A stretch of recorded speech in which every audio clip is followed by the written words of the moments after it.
Hello, everyone, and welcome to the GeekNarrator podcast. I'm your host, Keval Yapte, and today I'm joined by John Crickett, who has an amazing software engineering experience and is also trying to help software engineers becoming better engineers through his Coding Challenges newsletter.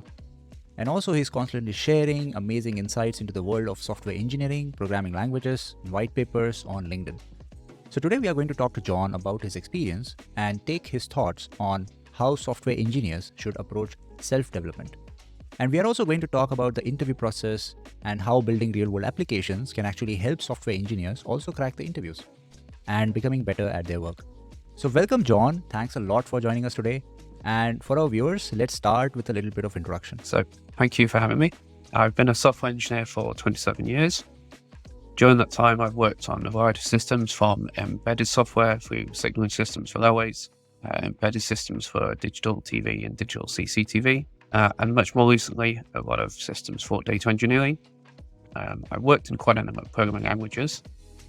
Everything from Perl, PHP, Python, Visual Basic, JavaScript, C and C++, but most of the time in C++ and Python. And last few months, I started dabbling in Rust. So what made you start Coding Challenges newsletter, and why did you think that this is the right thing for software engineers? So I started learning Rust, and for the second time I came back to learning Rust in December last year, and started doing a bit more of it in January and February. And as part of the way I've always approached learning a new programming language, I like to build real systems. So take something that's interesting and actually write some real code. Not just hello world, not just like another factorial function, but actually build some real working software. And over the years I've done that on a few compilers, interpreters. I've built Huffman compression a number of times and a variety of other things. So I started looking at a few of those things again and started looking for some new and interesting bits of software to do there. And then I was discussing this with somebody and they said, you should share some of these with people. So I thought it would be interesting to start a newsletter on LinkedIn and start sharing some of the coding challenges and see if there was enough interest. I thought if it went well, I might get 1,000 subscribers by Christmas this year. And in actual fact, I announced it on a Friday. By the end of the weekend, there were nearly 2,000 subscribers. So I was surprised at how interested people were, how much interest there was. And it's grown massively since then. I moved it to Substack, and it's around about 45,000 subscribers, I think now, between LinkedIn and Substack. Perfect. Yeah, that's massive growth. And first of all, congratulations on that, releasing the newsletter and then getting massive interest. I think the primary reason is that people want to build real world applications, but they end up getting stuck right from the beginning. What should I build first of all? And then how should I proceed? So I guess the newsletter that you've built it gives them right direction and sets them up for success when they want to build something. So yeah, that is definitely a great start for people who want to build real world applications. On that front, so as you mentioned that you were learning Rust, and so what made you learn Rust? Was it because of your job required that, or how did you end up learning Rust? So I first started looking at Rust a few years ago after a friend of mine that I've worked with a couple of times mentioned that he was using it.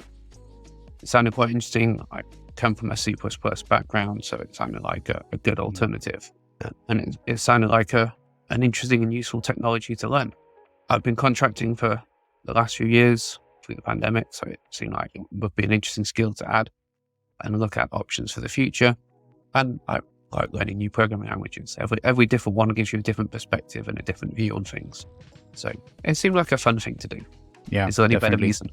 No, that's a great reason. And so that is one line of questions I have where people are generally confused because there are so many things to learn and so little time that even I get confused. Should I spend some time learning Rust or something new or something really different, or I should just focus on my current tech stack and try to be an expert there? So any thoughts on how software engineers try to prioritize learning? Like what should they learn and how do they know? I think there's a couple of different ways to approach that. I've probably not had the best approach myself, and I've often approached what do I want to learn? What's interesting? What's sparking my curiosity? Which means that, for example, I heard about Java in 1996 and started learning about it soon after, but nobody was using it then. It didn't really become popular till 5 or 6 years later. So chance to use it in industry was pretty low. Again, with Python, I started using it quite early on, so before it was popular. That's great. You get a bit of a head start on other people, but it also means it's not necessarily the most practical. I started looking at Clojure once, and again, it's not really gained the popularity that people thought. So commercially, maybe they've not been the best investments and not been the right time, but each of those has provided me some interest, kept a bit of enthusiasm for the job. And I think, like a lot of people, I got into software because it's interesting. It's a hobby. I like to make stuff. Yeah. So curiosity is a great reason. It's a great driver for that. However, we've all got to pay the bills. So when you want to focus on your career, probably better then to focus more on what am I doing, or what do I want to do for the next few years of my career? What technology is in demand in that area, and focus more on how do I get the vertical stack that matters. So if you want to be a front-end developer, it's clearly predominantly JavaScript, and then pick 1 or 2 frameworks, learn the fundamentals of front-end development. If you want to do more system software, learn about the data structures, learn about the algorithms you can use, learn about platforms, learn about Linux if you're going to build system software in Linux, and maybe pick one systems programming language and focus predominantly on that. So it depends whether you're satisfying your curiosity or developing your career. But for career, definitely stick to one tech stack and the fundamentals around that tech stack and how you do the bit you're interested in. Yeah, that makes sense. And in my experience, focusing on the fundamentals has been really important and crucial. And if you know the fundamentals of one programming language really well, it helps you learn different languages. Fundamentals, the data structures, algorithms, and all those kind of knowledge is going to be similar. If you have expertise in one tech stack, maybe it's because of your work, it definitely helps you learn the other language better. And as you mentioned, instead of just writing hello world style programs in while learning a new language, if you end up writing or creating real world application, it is going to give you a better edge in terms of what different things you learn. So in the past, when I've tried to learn languages, what I've done is just open up a quick YouTube tutorial or just going through the documentation, quickly write some code and get up to the speed. But then that's it, because you don't have the next step, what and how you should use all the learnings that you've had and build something for real. But when you're building a real world application, you start a top down approach where you try to break down pieces of the problem and then code it out. And then you learn, okay, how to do this in a specific language. So that has also helped me change my approach a little bit and not lose focus and motivation while I'm learning something new. What is your take on that? Do you agree to that? Have you also been in the same situation ever? Yeah, I think that's a good approach. The other thing is, if you just build the hello application, or you build yet another mandelbrot set generator, or some other kind of common program that we find in a lot of the tutorials or in a lot of books, you don't do the other bits around it that you will be doing professionally. Now, a lot of us, when we're building an application for real, it's going to talk over the network, it's going to do some database access, it's maybe going to read some files. You've got a lot of, maybe should we say, boring infrastructure stuff that quite often happens in an application, but you still need to learn about that. You still need to learn how do I handle the network connection dropping? How do I handle making this API call that fails? Until you build a real world application, you don't come across that. Or how do I handle, if you take, for example, if you do the Redis challenge and build the Redis server, you learn about networking, you learn about concurrency, you learn about protecting your data structure from concurrent access. You have to start thinking about what happens if a client drops, what's my IO, how does my persistent happen? And it takes you from just hello world, or let's say a little bit of data managing the program, to thinking about the rest of it. And you have to start thinking, how do I build it? How am I going to test this? How am I going to build these individual parts of it without having this little toy program that just fits in one place? So I think it's a great way to learn, and it really helps push you into the bits that you might not do if you're just following a tutorial. Yeah, that makes sense. One problem I have faced, and I've also seen some people face while I talk to them, is so they try. So the main focus or the main goal is to learn a language, but they try to do something really complicated right from the beginning, and then they end up going to learn that, and they end up just wasting time learning the new thing, which might not be useful for them in their career, and not learning anything at all on the programming language. So how should one avoid such things or such traps? So I think it's also critical to take some help and to do some search before you end up in a rabbit hole. Yeah, and I think that's where the coding challenges that I picked out work quite well, because most of them are small enough that you could do them in a week or two with fairly focused effort, not so large as you get lost. And I've broken them down into steps so that you can do them in 1 or 2 hour chunks and you can tackle that. Yeah. And you don't have that much complexity to deal with at the time. So they're great for learning a language. I've done something similar in learning a language and thought in the past, I'll learn this cool new language and I'll build something new. But then you get lost in what should my new thing do? What features should it have? What product should it have? If you put more entrepreneurial, can I turn this into a business? So then you've lost down a rabbit hole of other areas rather than actually learning Rust or learning C++ or whatever language you were trying to learn. So yeah, I think it's key to pick something that's the right size, not try and boil the ocean, but just pick an interesting project that's something that's going to stimulate you. Yeah, it's going to stretch you a bit more than hello kind of projects, but it's not going to be months of effort and take you down, as you say, a rabbit hole of learning some new technology that's not what you're trying to learn. Yeah, I agree that it's a holistic approach where you are not just learning the language constructs, but you're also dealing with, let's say, concurrency or talking to the database, talking over the network and failures and how do you retry and all those kind of constructs which may not be visible or, easily reproducible in like a hello world style program. And then more importantly, you also deal with some of the system design stuff like architecture and how should this work when I try to scale this and create a really like a deployed application in production. And as you mentioned, it can also turn out into a business idea where I say, okay, it's a real application now. So somewhere that motivation stays alive when you're building real world application, but it's important to keep the scope narrow and, take one step at a time. And as you mentioned, your coding challenges can really help. So I recommend viewers to check it out. This is great. And the other problem I've seen people face is the time issue, right? Everyone wants to. So this self-development has become like the need of the hour, right? Everyone wants to improve and become a better version of themselves. And they end up skimming through a ton of resources and not following anyone. There are a ton of roadmaps to become, let's say, a better backend engineer or just starting a new career in data science or data engineering. And there's so many resources available online, but it's difficult to choose like which one to follow and which will actually help me become a better engineer.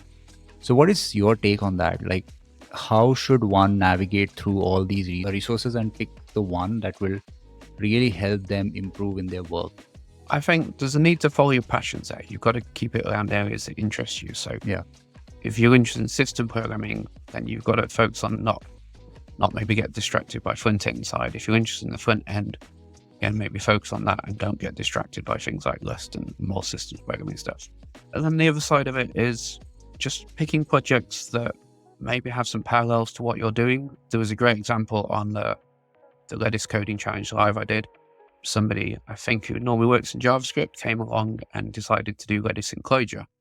So that was learning something new, learning a more functional programming language, broadening his skill set, keeping it interesting, but there's still some applicability of that. There's still some good lessons from functional programming you can take back to other areas of your career, and exposure to different programming languages and different approaches can also help broaden your horizons. Yeah, that makes sense. But this will work when one knows their passion, right? Let's say, so someone starting new or someone who has been in the industry, but they have been on the projects that are really, let's say, support projects or maintenance projects, and there is really maintenance work going on. So they don't know what their passion is. Maybe sometimes they feel passionate about front end, sometimes it's really back end, sometimes it's like systems programming. So I guess I think trying out things and understanding where your passion lies is the key. And a great quote, it's from Venkat Subramaniam, that you start with breadth first search. So you try different things and then figure out, okay, this is definitely not my interest, and then backtrack and go in further depths. So what is your view on that? Like, how should one approach that? I think that's a good analogy, actually, breadth-first search and approaching it. You could say in a way that the coding challenges reflect that. People have made different proposals. I've got different interests. My interests have changed over the years. The Huffman compression was one that I first did 20 odd years ago because at the time I was writing AI bots for Quake. I was quite into computer gaming. I read some books around high performance optimization for computer games and graphics and was applying those. So the Huffman compression was a good way to apply that knowledge. So I was quite interested in high performance at the time. A few years later, I started my own business and became a bit more interested in the website. I was developing websites for customers, so my interest became a bit more PHP and JavaScript. A few years after that, reasons that aren't necessarily simple, I decided to do an MBA. I had a particular interest in marketing, learning my own business, but throughout the MBA, I found an interest in finance. So as I finished up my MBA, I ended up working in finance. And again, that brought me back the full circle to low latency, high performance, and real focus on the internals and how do we get absolute maximum performance out of the computer and low latency. So those interests can change. So that breadth-first search, being interested, having exposure to different things, and then being willing to accept that you can dip into a few things, find the one that interests you or is most relevant at the moment, maybe keep a list of other things that are in the background that you can come back to. And then when you find something that's particular interest, particularly relevant to what you're doing, then go deep on it for a little while. Again, taking that example further, after I left finance, I worked for a startup doing network optimization. I had never worked with large-scale networks before. I'd never heard of MPLS. And I had to then learn all about DWDM and OTN and optical networks and networks at a global scale. So that was not something I ever thought I had an interest in, but it actually was really fun to learn about. It was really interesting. And again, bizarrely enough, took me straight back to building bots for Quake because networks are fundamentally a graph. Finding routes for a network is the same as finding a route for a level in a computer game for a bot. So all these interests collide and come back. So there's a lot of circularity to it, which makes it fun to keep it broad. Sometimes go deep and sometimes, you should say, follow that breadth-first search. That makes sense. And yeah, so for the viewers who are confused or don't know where their passion lies, just keep trying. You'll find something that interests you. And more importantly, that also makes you a better software engineer. So striking that balance is really important because at the end, you have to do good in your job and be also employable when you're searching for a new job. So do something that is still relevant in the industry, but has a good balance with your passion. And I think that's where the success lies. So that makes sense.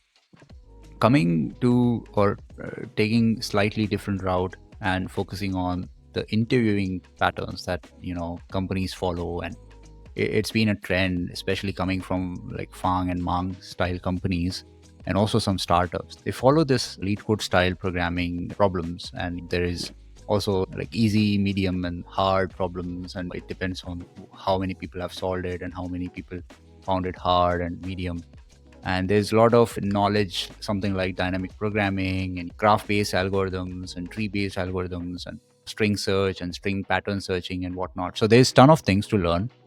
And when even an experienced software engineer who is doing really great in their jobs, they try to look for a new job, the LeetCode interviewing style might become like a blocker because they haven't been practicing on LeetCode, but they have good experience and they know they're fluent in coding, they have good understanding of the fundamentals, but yet it is really a problem to crack interviews. So what can one do? So first, what can one do to be up to date? Of course, not with LeetCode style problems, but at least such that even if they have to jump on LeetCode style problems, it will be easier for them. And two, how should companies change their strategies? Because it is clearly not aligned. Because if an experienced engineer has to prepare for 6 months applying for their job, I think there is some misalignment there. So what are your thoughts on that? My experience of that has largely been that it's the big tech companies, you say that the FANG are doing that kind of interview. And I think for them, it's more of a filter. They have so many people apply. Yeah. And they have so few jobs relative to the number of applicants they get. It's just a way of filtering out. And a lot of companies that aren't part of that big tech it's now become a Cargo cult. They're copying it because it's what Google, Facebook, Meta, whatever their brand say is. It's because it's what they're doing, so it must be good. Yeah. Without necessarily thinking about, we don't have the same problems as them. They may get 10,000 applicants for a particular role, and they need to filter them out, and they'll be at all levels, and they'll take people with different skill sets, versus the average company I've worked for has had 1 or 2 vacancies. And when I've been a hiring manager, it's normally been the other way around. I haven't got enough CVs to look at. So it's not a case of me needing to filter people out. It's a case of me saying to our recruiters, whether in-house or external, how can we get more people in the funnel? Yeah. How do we get more people to apply so that I can find the person that we want? So I guess that's the second part of it, is that for most of us, we don't need that screening. It's not appropriate, not relevant. We don't have the problem to solve that they do. So people that want to get into those kind of companies and want to do it, I think it does come back to learn the fundamentals, get out your favorite algorithm textbook, learn the fundamentals, how the algorithms solve them, look at applying them. And there will be an element of just drilling it. It is something that you can improve with practice. And you can spend time, say, on LeetCode, HackerRank, and prepare for these different things. Get used to coding in the browser, get used to dealing with those kind of things. It's a completely different skill set to what you use today. It's something that you'll have to practice for, particularly if you've not interviewed for a while. Unfortunately, it is what it is. Yeah. And I don't think a lot of companies should do it. I certainly remove it from any process when I'm interviewing people, because it's not relevant to what we do. And again, as I've mentioned on LinkedIn a few times, in 27 years of building software, including some time where I've worked on a lot of algorithms and built algorithms that are now in key parts of patents and solved some quite significant problems, it's still only been about 2% of my career that I've actually been writing algorithms. Most of what we've been doing in software is, shall we say, a bit more mundane. It's getting data from somewhere, doing something to process it, clean it, manage it in some way, storing it somewhere. And most of that, the algorithms that you use in the standard libraries, they're well tested. You're not going to handle all them. It's just not cost efficient. That makes sense. And so I've also seen this pattern being followed or like blindly copied by companies who don't have that kind of scale or the problem, right? They need good people who have good experience in the real world, and not people who can invert a binary tree but can't create a real world application. I hope this changes at least in majority of the companies that don't have such a problem space. But for big tech, yes, they need to filter a lot of candidates and focusing on the fundamentals. So it is not going to go away if you want to apply for big tech companies. So as John suggested, and I totally agree, that if you are focusing on the fundamentals and you're not missing out on them, I think it should not be that big of a problem for majority of the problems. There are some problems, of course, that require some trick. If you don't know, it's just gone. And it's totally fine, right? At the end, it depends what kind of questions you're being asked in the interview. So that's there, and it's not going to change. So focusing on, and another sad reality of this process has been that people or young developers take or classify these two worlds differently. There is software development, and then there is data structures and algorithms. But data structures and algorithms are like the fundamentals of software engineering. Even if you're designing a system, even if you're implementing a system, optimizing for something, understanding the trade-offs, it's never going away. So I think this classification doesn't make sense. These are all one things, and focusing on the fundamentals will always help. So that is the sad reality. Like, people say I'm good in system design, but I don't know data structures and algorithms, which kind of doesn't make sense to me.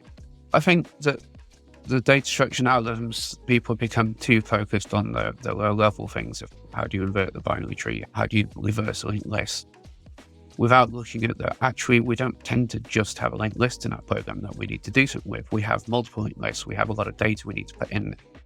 We need to get that linked list in and maybe sort it.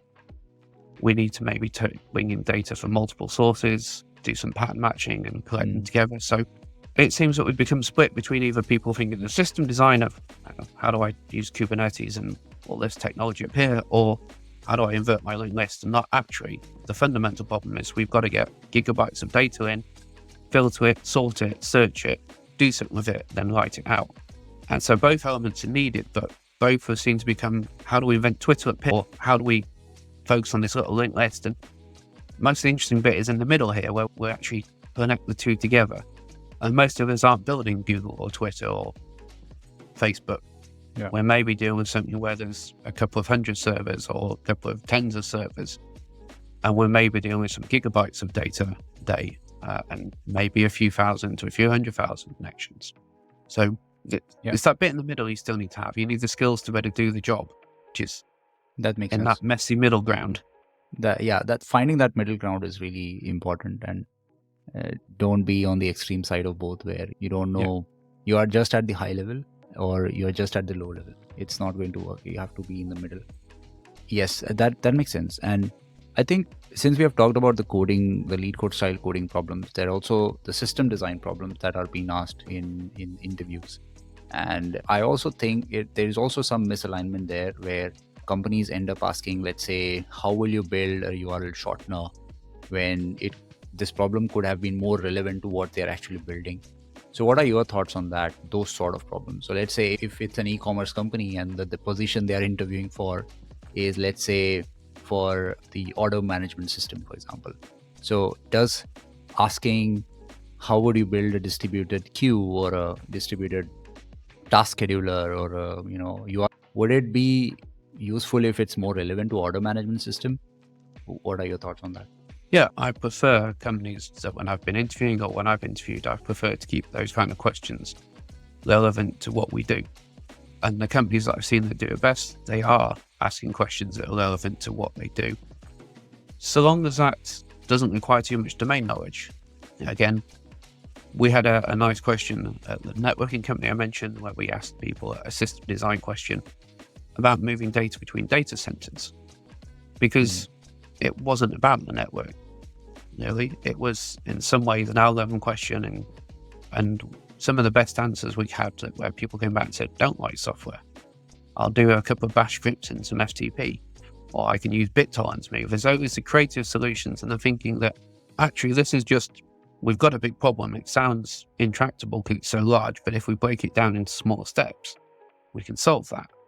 And how they solved it, whether it was bash and FTP or whether they wrote some Go or Rust from scratch that did something like clever, or whether they used BitTorrent, all perfectly valid solutions. And it was more interesting to look at how did they break it down, how were they approach typical problem that we actually did have for our customers. Again, I interviewed last year with Acast in the podcast industry, and their system design question was very nicely focused around podcasts and how you handle that, but it didn't need any domain knowledge. So it was a really nice, it was relevant, it was interesting, gave you a flavor of the kind of things that they were looking for and going to do, but no domain knowledge needed. So that was a really nice fit, and it gave you an introduction to the kind of scope of it and scale of the issues they had. So my preference and my advice to companies is to keep it focused in that area. So moving on to the next part, which is where the software engineering industry itself has evolved so much that it's totally different from what it was 10 years ago. So what would you change in your approach if you have to become a software engineer in 2023? I think nowadays you've got a far more fragmented industry. So there's far more focus on frameworks. So I think I would be looking to specialize far more. Pick front end, pick full stack, pick a back end, pick systems programming, pick embedded programming, and be far more focused on that, or data engineering, data science. More of a focus, like I said to you. I've done all of those throughout my career. Nowadays, I think there's far more of a need to focus, far more of a need to pick one or two languages and get some depth. Maybe be aware of more of the frameworks across the languages of your choice, and have that, let's say, the clarity and a better focus. It's good to have some general knowledge, and I like to encourage people that because it means they look at more of my coding challenges, but there's more value to being a specialist. Spotify have a great example of the T-shaped people they look for. So they encourage people to get that spread of domain, talk to sales, talk to marketing, talk to the product managers, talk to people in adjacent teams, and have that broad, shallow, high-level understanding of different parts of the business, but have that specialist, that deep knowledge in a particular area. I think that's becoming more important. I totally agree. And one of the problems I've seen with the young software engineers, they are great at coding. They have a lot of knowledge, But then when it comes to collaboration and being in a team and making pragmatic decisions, there's some lack of experience there. So while it is great to learn new languages and focusing on solving real world applications or building real world applications, how could one get some kind of feedback or get this experience where they're working in a team and still building real world application? Do you have a community where people can share their solutions, get it reviewed, and also keep improving? How does that work currently? So for me, for my coding challenges, we have a Discord server. There are over 1,000 people now active on the server. That's a great place to come and share, ask questions, and there's a few people who are regularly helping out and talking through different options there. We have a GitHub repo with shared solutions, so you can go and see what other people are doing and see some of the other solutions that have been offered. I try and feed back onto some of the solutions that people share with me and talk to me about. I've run a course on Maven where people can come along and get direct feedback, and we do code reviews as part of that course. And part of that course, I wanted to include not just actually writing the Redis server for the challenge, but learning how to do a code review, having your code reviewed by other people, and getting more of that real world experience of, reviewing someone's code, maybe going into a code base that is not just not your code, but also maybe in a different language. So again, on the last one of the course in August, we had somebody doing it in C++, somebody doing it in Rust, somebody doing Clojure. So getting into each of those different programming languages and reviewing somebody else's code in a language that people didn't know was, again, good experience, because if you're doing maintenance, you might get dropped into a code base that might be in PHP, it might be in JavaScript, but with jQuery and patterns from 2002, 2003, rather than a more modern React or Vue.js. So those are some of the things that you can do with me. There's also get involved in open source projects. There are a lot of open source projects that would love to have more contributors that get your experience of working on a good real world application. You will get code review there, you'll get a chance to interact with people. There are hackathons you can go to as well. And the other thing is find some friends, find some other interested people. Look at doing a challenge together and tackling something together, and maybe it turns into a business. And then, every senior engineer should be looking for a chance to mentor, coach junior developers. So approach the other people in your team that you work with and see if they can give you some feedback, see if they can provide a bit of mentoring and coach. Because it's very valuable experience for them. Absolutely. I totally agree. And these are all great resources, and it's not just, so software engineering is, you have to wear multiple hats, and just being good at coding doesn't really help in becoming a better engineer and progressing in your career. So as you mentioned, networking with people and getting good feedback and getting mentors and working in a team, getting your work reviewed as well as reading other people's work is definitely a great way to make good progress and improve in the career. So these are all great points, and I do recommend our viewers to check out the Discord server as well.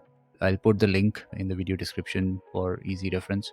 Thanks a lot, John, and this has been really insightful discussion where we have talked about how people can focus on real world applications, how while maintaining a good balance between understanding the fundamentals, having a good practice, and still be employable when they are looking for a job change. And kudos on your effort on building this community around coding challenges and giving people feedback and mentoring software engineers. So thanks a lot for joining, and looking forward to more collaboration and more new coding challenges on the newsletter.